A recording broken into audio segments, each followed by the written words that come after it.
In this video, we'll learn how to work a yarn-over increase in the Western method. The yarn-over increase is a one-stitch neutral increase.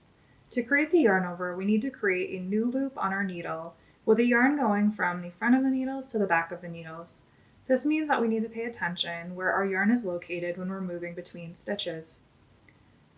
If we're working a yarn over after completing a knit and before working another knit stitch, we need to bring the yarn from the back of the needles, where we worked the knit from, to the front.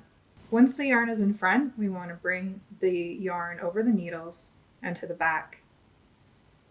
We need our yarn in the back of the needles to work the next knit stitch, and it's already in the back, so we can knit the next knit stitch without any additional steps.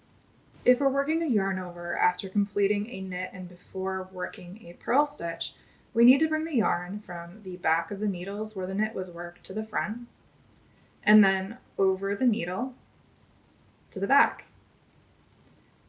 Since a purl stitch needs the yarn in front of the needles, we need to move the yarn back to the front. If we move it forward over the needles, we undo the yarn over we just created.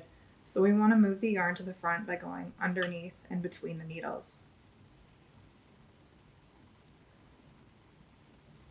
Then we can work our purl stitch without losing that loop.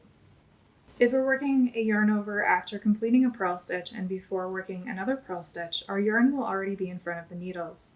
We can bring it over the needle and to the back to complete the yarn over. To work the next purl stitch though, we need our yarn back in front of the work.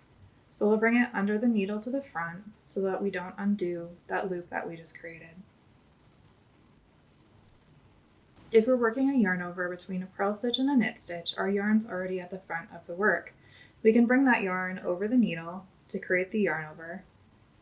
A knit stitch needs the yarn in the back, and the yarn already is in the back from working the yarn over, so we can complete the knit without any further yarn movement. If you enjoyed this video, be sure to like and subscribe. If you'd like new tutorials delivered directly to your inbox, sign up for our newsletter at knit.tips/news.